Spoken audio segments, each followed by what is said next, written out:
Continuano a crescere i positivi al coronavirus. Il presidente Zaia ribadisce il no a restrizioni dure. L'ordinanza non riguarderà il lavoro ma provvedimenti sanitari, dice. Un tesserato del Venezia Football Club è risultato positivo al test del coronavirus, saltata la partita contro la Virtus Entella, tutti gli altri tamponi sono risultati negativi. Domani le operazioni per far brillare l'ordigno bellico in via Torino a Mestre dalle 6 saranno evacuate 500 persone, treni e viabilità interrotti. Dolore e commozione al funerale di Niccolò Minello, il 22enne di Noventa di Piave che domenica notte ha perso la vita in un drammatico incidente stradale a Salgareda. Tra i campi nascondeva 2 kg di cocaina purissima che avrebbe fruttato 400.000 euro. Agricoltore è arrestato dalla squadra mobile grazie alle immagini dei droni.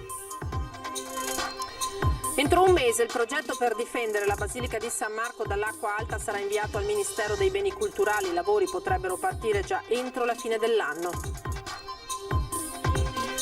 Successo della Veneziana con 190 equipaggi, dopo il forfait della Barcolana di Trieste diventa la prima regata d'altura per numero di partecipanti. Buonasera, ben ritrovati in diretta con l'edizione veneziana dei telegiornali di Antenna 3. Eccoci, la Regione è dunque pronta a emanare la nuova ordinanza per contrastare la diffusione del coronavirus in Veneto. Si tratta di provvedimenti di carattere sanitario che non intaccano aziende e lavoro, ma gli occhi sono puntati anche sulle decisioni del governo. C'è già una prima bozza del nuovo DPCM che andrebbe a impattare su locali, palestre, piscine, cinema. Sentiamo. Abbiamo ben chiara l'istanza dei cittadini, ma abbiamo anche ben chiara la missione che ci spetta, che non è facile, che è quella di fare in modo di garantire la salute ai cittadini.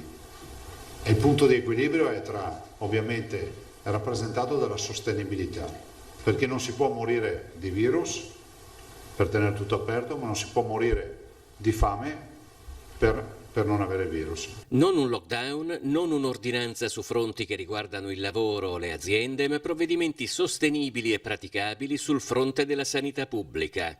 Col numero di positivi in continua crescita è questo il difficile compito d'equilibrio che si trova oggi ad affrontare qualsiasi azione a contrasto del coronavirus. Nelle ore che precedono il nuovo DPCM, il Veneto appronta la propria ordinanza con ben chiari i contorni attorno ai quali si gioca la partita.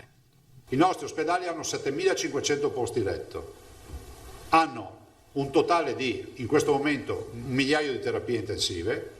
Se non fermiamo questa emorragia tra i sani e i malati che finiscono in ospedale, noi possiamo dire con certezza che dovremmo cominciare a chiudere servizi ospedalieri ordinari, dovremmo chiudere ospedali per dedicarli totalmente ai pazienti Covid. Oggi il Veneto registra più positivi, ma al momento con meno casi gravi che nei periodi critici di questa primavera per 2 motivi. L'aumento esponenziale dei tamponi, che si sono decuplicati, permette di rintracciare più casi. L'abbassamento dell'età media del contagio provoca meno danni. Ciò non significa però che non ci si trovi di fronte ad una situazione molto seria e potenzialmente molto grave. Il contesto è un contesto di allerta, di semaforo giallo anche per il Veneto. Non c'è da fare i salti di gioia.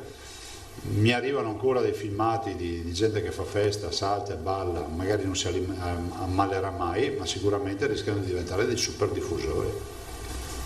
Vorrei ricordare questo. Ma arrivano a casa, infettano la mamma, il papà, il nonno, la nonna, o il fratellino immunodepresso, o il parente oncologico. Questo è quello che accade. Noi lo vediamo in ospedale e poi cosa accade. Prima di proseguire andiamo a vedere il report di questa sera dell'azienda Zero, perché alle 17 si segnano altri 494 nuovi positivi in Veneto, 58 riguardano la provincia di Venezia, siamo sopra i 1600 indicativamente nelle ultime 24 ore, c'è un lieve aumento anche delle terapie intensive, siamo a 71 in questo momento, 5 tra l'altro all'ospedale di Mestre, 4 secondo il report i decessi di questa ultima giornata. Il Venezia Calcio ha informato intanto con una nota stampa che un proprio tesserato è risultato positivo al test del coronavirus e posto in isolamento rispetto alla squadra. Tutti gli altri tamponi sono risultati negativi, la persona contagiata non presenterebbe i sintomi della malattia. A seguito di questa positività, vista l'impossibilità di rinviare a domani la gara per impegno di martedì della Virtus Entella in Coppa Italia, la partita tra i liguri e i lagunari in programma oggi alle 15 è stata rinviata a sabato 14 novembre, sempre alle 15. E mancano anche poche ore al Bomba Day, in cui saranno evacuate da Mestre 500 persone in attesa della conclusione delle operazioni atte a far brillare l'ordigno bellico. Mancano poche ore al secondo Bomba Day dell'anno, ma dalle proporzioni più ridotte, visto che riguarderà l'evacuazione in un raggio di 468 metri da via Torino a Mestre, l'area di cantiere per la costruzione dello studentato dell'Università Ca' Foscari, dove è stato rinvenuto l'ordigno bellico. Un briefing nella caserma dei Vigili del Fuoco alle 6 del mattino e poi si partirà con le operazioni per il disinnesco. Sarà un raggio di 468 metri dal punto di ritrovamento dell'ordigno. Le operazioni inizieranno circa alle 6 di mattina, sperando di concludersi intorno alle 13, 13:30. 500 le persone che saranno evacuate, seguite da 90 volontari. Polizia locale e di Stato faranno servizio antisciacallaggio nell'area evacuata. I cittadini possono trovare un punto d'accoglienza in Viale San Marco presso la parrocchia San Giuseppe. Il centro sarà gestito dai volontari della Protezione Civile, che ringrazio. È disponibile lo 041 041, il contact center del Comune di Venezia, per dare informazioni ai cittadini e anche per aiutare chi ha difficoltà di spostamento o di organizzazione. Faremo ulteriori punti informativi presso la stazione di Venezia, Santa Lucia e di Mestre per informare i cittadini sui possibili disagi. Stessa cosa anche a Piazzale Roma e lungo il canale San Secondo. A partire dalle 6:30 non sarà più possibile il transito automobilistico su Via della Libertà, nel tratto compreso tra il cavalcavia di San Giuliano e il cavalcavia Rizzardi. I collegamenti tra Venezia e la terraferma saranno comunque assicurati attraverso il cavalcavia di San Giuliano. Il collegamento ferroviario tra Venezia e Mestre sarà invece interrotto a partire dalle ore 6:30. Qui alle mie spalle inizierà l'attività di despollettamento dell'ordigno bellico che è stato ritrovato, un ordigno di 500 libbre della Seconda Guerra Mondiale, e gli artificieri dell'8° reggimento disinnescheranno l'ordigno attraverso il despollettamento, ovvero tolgono le spolette, che sono gli inneschi che, qualora accidentalmente fatti saltare, farebbero esplodere l'ordigno. Una volta despolettato sarà trasportato in camion e poi fatto brillare in mare aperto di fronte alla bocca di porto di Malamocco, a cura del gruppo operativo subacquei Nucleo SDAI della Marina Militare di Ancona. Un anno venta di Piave dove in moltissimi hanno voluto salutare per l'ultima volta Nicolò Minello, il giovane di appena 22 anni morto domenica nel terribile incidente di Salgareda nel Trevigiano.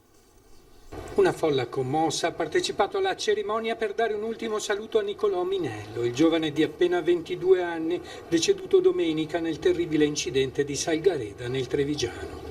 Il sagrato della chiesa si è riempito di amici che hanno preso posto in file di sedie per svolgere la funzione nel rispetto di tutte le norme anti-Covid. Resterai sempre nei nostri cuori, Mina, sarai sempre con noi, hanno scritto dentro un enorme cuore rosso affisso nella vetrina dello storico bar che la mamma gestisce a 2 passi dalla chiesa dove oggi si è svolto il funerale.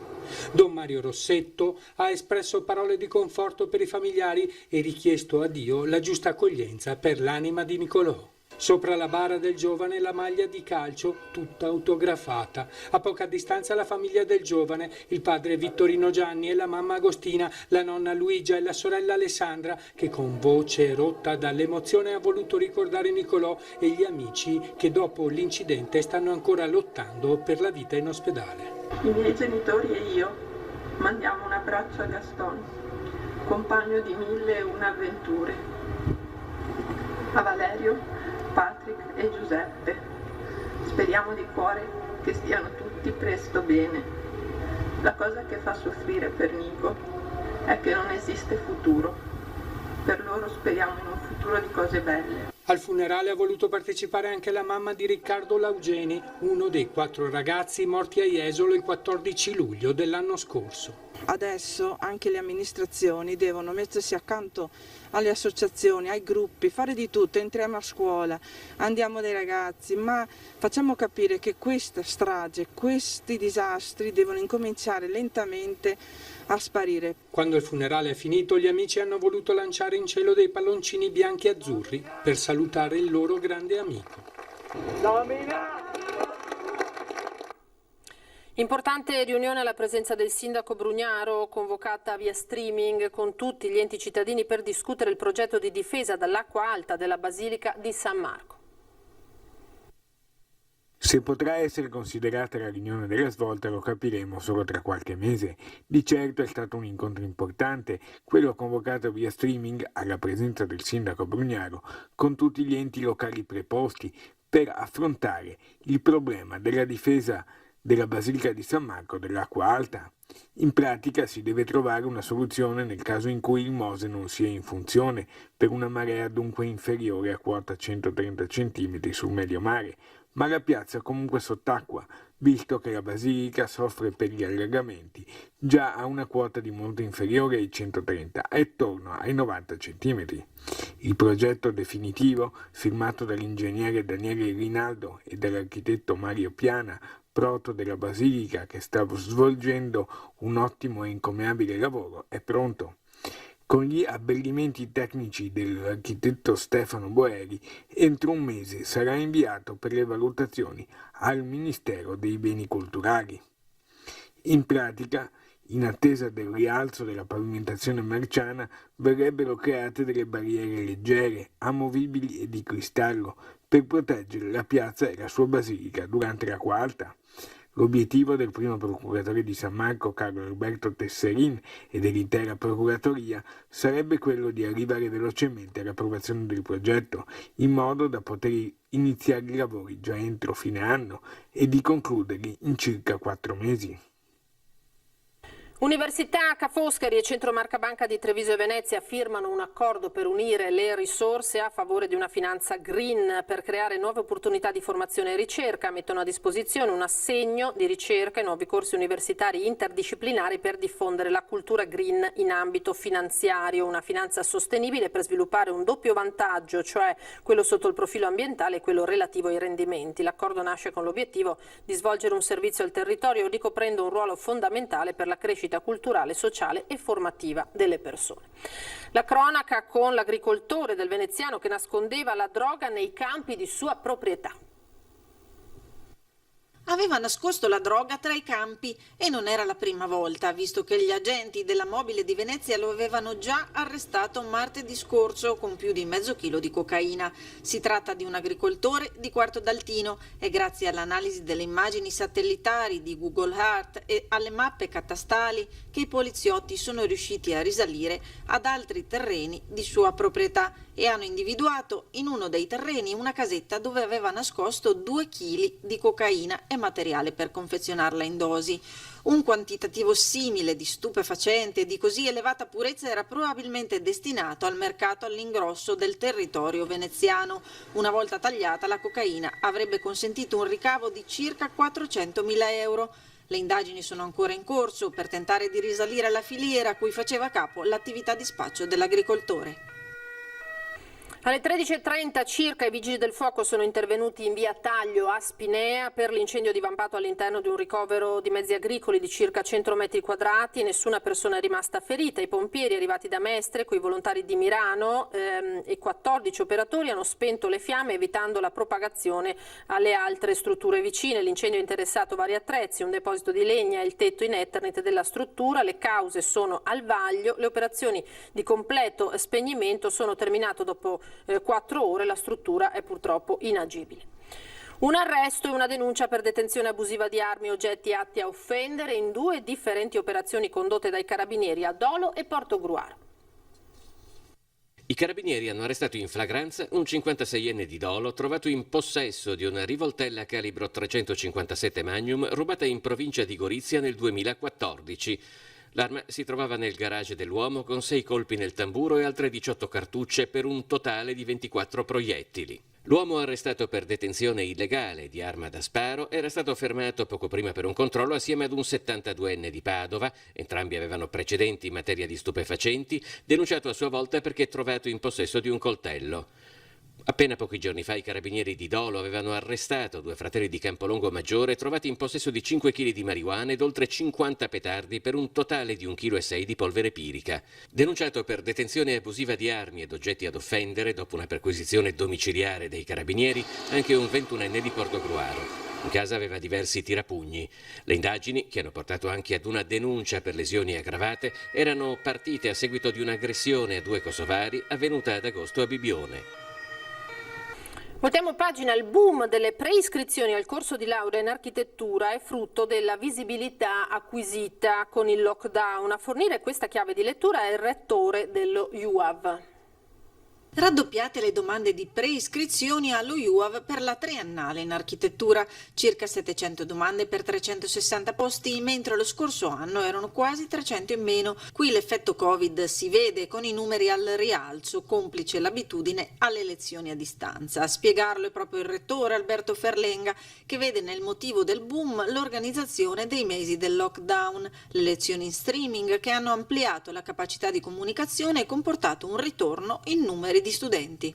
Non vogliamo rinunciare al fatto che gli studenti siano presenti, anche perché insegniamo materie che non è sempre facilissimo insegnare a distanza, perché sono basate sui laboratori, pensate a architettura, moda, arti, a design, eccetera, eccetera, ma però è anche vero che nei 6 mesi di lockdown è stata acquisita una capacità di uso delle tecnologie molto alta, che ci è stata anche riconosciuta dagli studenti, che tra le altre cose quest'anno si sono preiscritti in un numero molto maggiore rispetto agli altri anni alla nostra università, anche proprio partendo da una conoscenza che si è maturata nei mesi del lockdown.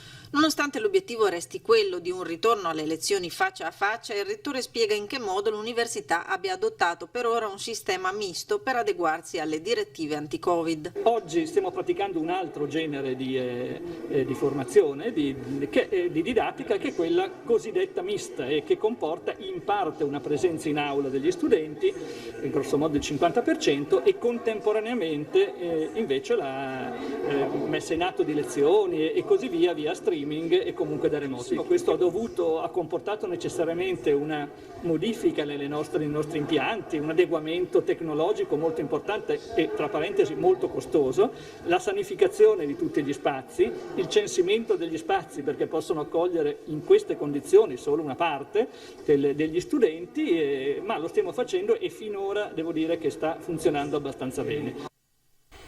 Successo della regata organizzata dalla Compagnia della Vela, che quest'anno con ben 190 equipaggi ai nastri di partenza è diventata, complice anche il forfait della Barcolana di Trieste, la prima regata d'altura per numero di partecipanti in Italia. Un percorso unico tra mare e laguna con arrivo finale nel bacino di San Marco, sotto la terrazza della sede storica della Compagnia della Vela che organizza l'evento. Si è celebrata anche quest'anno, nonostante il Covid, la Veneziana, arrivata alla sua 13ª edizione e diventata nel 2020 la prima regata velica d'altura in Italia per numero di partecipanti, complice l'annullamento della Barcolana a Trieste. La soddisfazione per la missione compiuta del presidente della Compagnia della Vela di Venezia, Pier Vettor Grimani. Regata che ha una particolarità tutta sua, perché si svolge tra il mare e la laguna per finire davanti a Piazza San Marco, che forse vedete sullo sfondo. Si parte appunto in mare, si fa un breve tratto di mare davanti alla spiaggia del Lido, si entra alla bocca di porto del Lido sempre, si percorre il canale sinuoso che entra fino a Venezia, il canale che facevano le navi da crociera. A vincere è stato l'equipaggio di Hilton Molino Stucchi su Porto Piccolo Prosecco Dock con lo skipper Claudio De Matris, che ha così concesso il bis dopo il successo del giorno prima alla Venice Hospitality Challenge. Siamo riusciti, posso dire proprio che è stato un successo, ad avere 190 barche iscritte. Uno spettacolo unico che ricorda una storia altrettanto unica, qual è quella di Venezia. Alla regata ha partecipato anche il Moro di Venezia, che portava i colori del Salone Nautico. Alle premiazioni è intervenuto per l'amministrazione comunale il consigliere delegato del sindaco alle tradizioni, Giovanni Giusto. Ci ha fatto molto piacere come Compagnia della Vela la presenza di quasi tutti i super maxi che erano presenti in zona, questo a dimostrazione della crescita dell'evento e che ha registrato un numero di iscritti e di partecipanti che hanno concluso la regata elevatissimo. Ci fermiamo qui, tra poco l'edizione trevigiana dei nostri telegiornali. Io vi lascio alle previsioni del tempo per domani e vi auguro una buona serata e una buona domenica.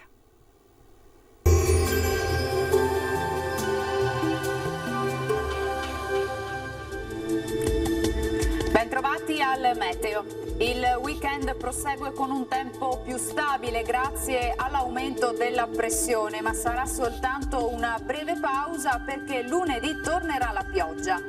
Nel dettaglio sul Veneto, la grafica di domenica 25 ottobre ci mostra una situazione tutto sommato buona. Il tempo migliora e la giornata sarà per lo più soleggiata, precipitazioni assenti. Sulla pianura alternanza di nuvole e rasserenamenti con delle nebbie al mattino. Temperature minime tra 8 e 12 gradi, massime invece tra i 17 e i 20 gradi all'incirca.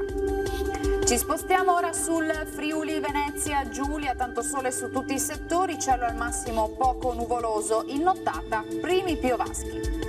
Temperature minime fino a 13 gradi, massime sui 19 gradi. Infine uno sguardo alla situazione del Trentino Alto Adige, anche qui bel tempo soleggiato ovunque, non sono previste precipitazioni particolarmente degne di nota.